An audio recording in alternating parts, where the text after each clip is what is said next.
Well, you're listening, or you should be listening. If you're not, 3 to 5 in the afternoons here on KCMO Talk Radio. The all-new Guy Benson show from Fox News is now holding down Afternoon Drive on 95.7 FM. And here he is to join us for a few minutes, Guy Benson on KCMO.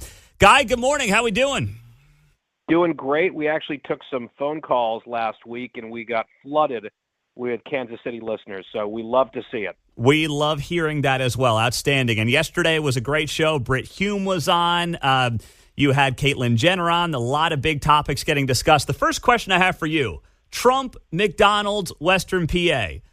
Political genius or an insult to McDonald's workers, as it was called by Tim Walz yesterday? Yeah, I mean, Tim Walz, that's really something. I'm surprised Tim Walz didn't claim to have invented McDonald's.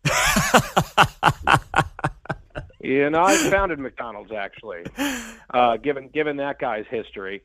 Look, in no way was it insulting. No one saw it. See, here's what they should have done. On the Democratic side, not that I'm in the business of giving them a bunch of advice, but just look at the pictures, look at the images and say, you know what? That's a win for Trump. Tip your cap. Say it was smart of them to do that. They're trolling our candidate. They seem to have a lot of fun doing it, and they're having a good moment. Let's not extend the moment by talking about it. Let's just get it. Let's get past this as quickly as possible. Like sometimes in politics, the other side makes a good move, and you can just sort of be like, you know what? Fair enough. Let's get back to the stuff we want to talk about. Instead, this is now a 3-day story because you have people on the left and the Democratic Party and, Tim Walz and AOC and other people going off about this. You've got the news media clutching their pearls about it, and people saying, well, it was staged. This was a photo op. Like, of course it was staged. Of course it was a photo op. It's how campaigns work. You all do it. You're just mad that this one went well, and you're feeding the fire. You're fueling it by belly aching about it longer than you should. Just, you don't have to give Trump the electoral win. Give him the news cycle W and move on. They can't do it. They can't do it because he was clearly having fun. The memes are terrific and quite funny, and it's gone super viral. And so it's sort of gotten in their head. I also think they are not feeling very confident right now. So this just feels like a source of immense frustration for them. And that's why I think they're misplaying this and making what was already good for Trump for, less than an hour. Mm-hmm. He was in and out of there.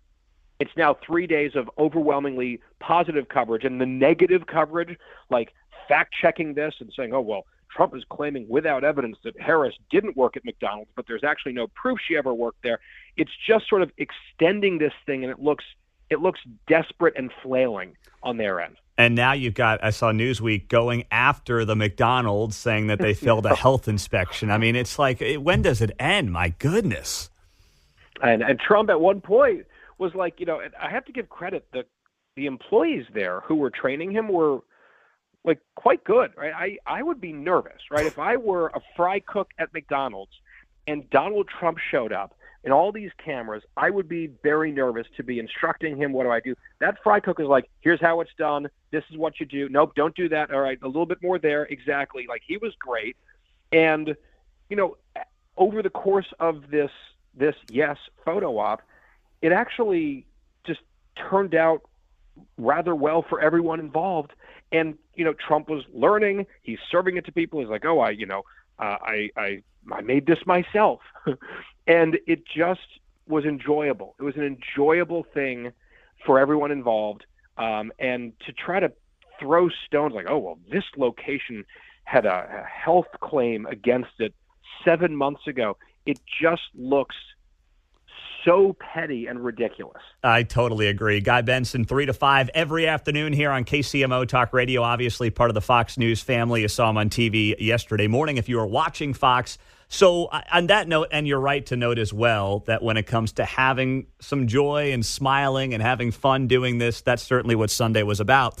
With 2 weeks to go, Guy, early voter turnout is enormous right now, and it looks like Republicans are playing catch-up. They're still behind, but the margins are slimmer than they were 4 years ago when it comes to early voting turnout when comparing Democrats to Republicans. from the people that you know on the inside, how much of an issue is this for the Republican Party around the country, and how good of a job are they doing trying to drive early voter turnout? Yeah. Well, I mean, it's such a crucial question and such a crucial issue, and this is probably something that we'll delve into a little bit today. I'm co-hosting Outnumbered on Fox News, which is at 11 a.m. Eastern time coming up here, and it's kind of like, so I want to caution people, when you try to use 2020 as a baseline for anything, it's risky, because 2020 was a completely bizarre black swan election, right? You had a presidential election in the middle of this global pandemic where a lot of the rules were changed. You remember Joe Biden gave his victory speech in a parking lot where people honked at him, right? Like, it was a very, very weird election. And so to say, well, compared to the 2020 numbers, this looks, there's some value to that. I'm just like, cautionary, tap the brakes a little bit. We don't know if those lessons necessarily translate into 2024. I do think it's interesting when people look at 2020 and 2022 and then sort of compare that to 2024. That might be a little bit more useful. Of course, 2022 was a midterm election, which is a different type of electorate. All that being said, based on some of the numbers that we are seeing thus far, and I believe it was ABC News had a graphic up about this yesterday, the early mail-in votes that had come in by that point had appeared across roughly 10 battleground-ish states, had shifted about 10 points in the red direction. And it's uneven. You can see some of the early electorates skew more heavily female, which could be good news for the Democrats. But there's also some real warning signs in there for the Democrats. The first day of early in-person voting in Florida was yesterday, and the Republicans absolutely blew it out. They erased the mail-in vote lead that the Democrats had in a matter of hours. It took them a couple days to do that in 2022. And of course, Ron DeSantis won that race by 20 points in Florida. Some of the numbers in Nevada that I've seen look pretty good. Some left-leaning commentators who really follow this up. This is an unusually good few days for the Republicans. And crucially, a lot of the people that the Republicans seem to be getting in some of these early turnout scenarios are people who are not the highest propensity voters, meaning they're folks who rarely or just sometimes or even previously never vote.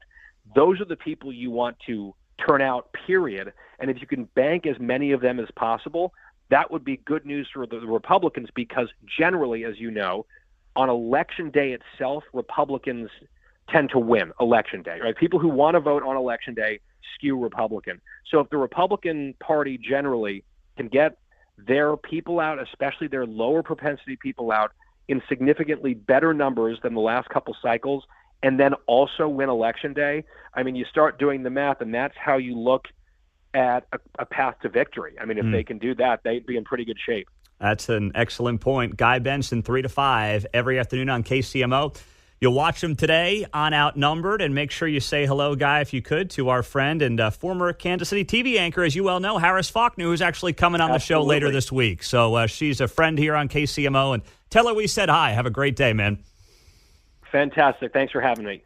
Well done by Guy Benson, as always. Be listening 3 p.m. today on 95.7 FM KCMO. Good stuff there.